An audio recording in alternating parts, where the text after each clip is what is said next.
Welcome to Family Week with the Kelsey Museum of Archaeology. Today, we're going to hear the story of King Midas. Midas was the king of Phrygia in ancient Greece, and he loved three things. He loved his daughter, and he loved his garden, and he loved gold. One day, while strolling in his garden, Midas stumbled upon a figure asleep in the flowers.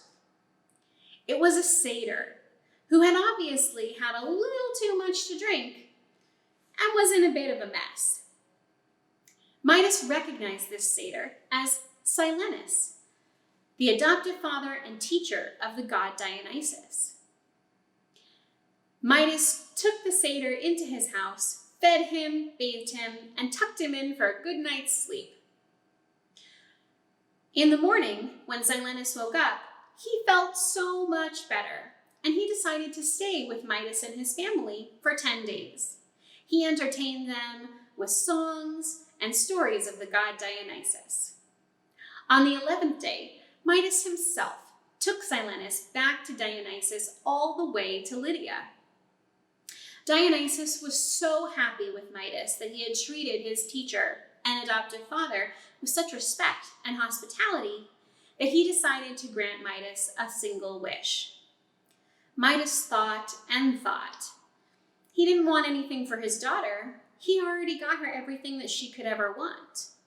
He didn't need anything for his garden. He knew it was as beautiful as it could be.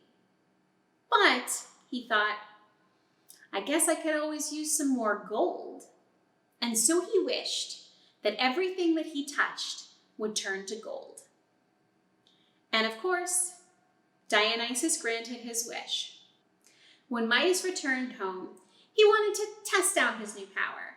So he touched the floors, the walls of his palace, plates, silverware, chairs, even his chamber pot, and everything turned to glittering gold.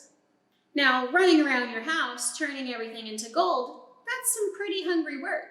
So Midas commanded his servants to make a feast in celebration of this new power. They cooked all day and set out a wonderful feast before Midas for dinner. Sitting down at his golden table with his golden dishes and his golden chair, Midas took in his hand a cluster of grapes, plucked one off the vine, and put it in his mouth. Ow! The grapes had turned to gold, and Midas almost broke his teeth trying to bite into one.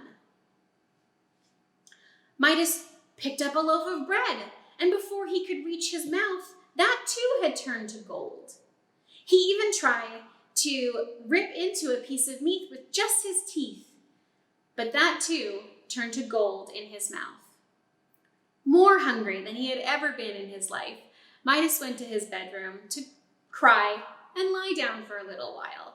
But when he sat on his bed and laid back on what he thought was going to be a comfy pillow, those turned to hard gold. Midas cried out, "What have I done? My comfy bed, my delicious food, it's all gold. I will starve. I will die from sleepiness." His daughter, hearing his cries, went to see what was wrong with her father. And when she tried to comfort him, and he reached for her, she turned to gold in his arms. This was the last straw for Midas. He cried out, "Dionysus, God, please take this gift away from me." So Dionysus granted his wish and told him to go and wash in a river. So Midas went to the river. When he set his hands into the water of the river, gold began streaming out of his fingertips. And to this day, the sand of this river sparkles with gold. Midas returned home and found that his daughter and his palace and all of his belongings had returned to normal. The moral of this story is twofold. Greed never pays off. And two, be careful what you wish for. Thank you for joining us for Family Week at the Kelsey Museum of Archaeology.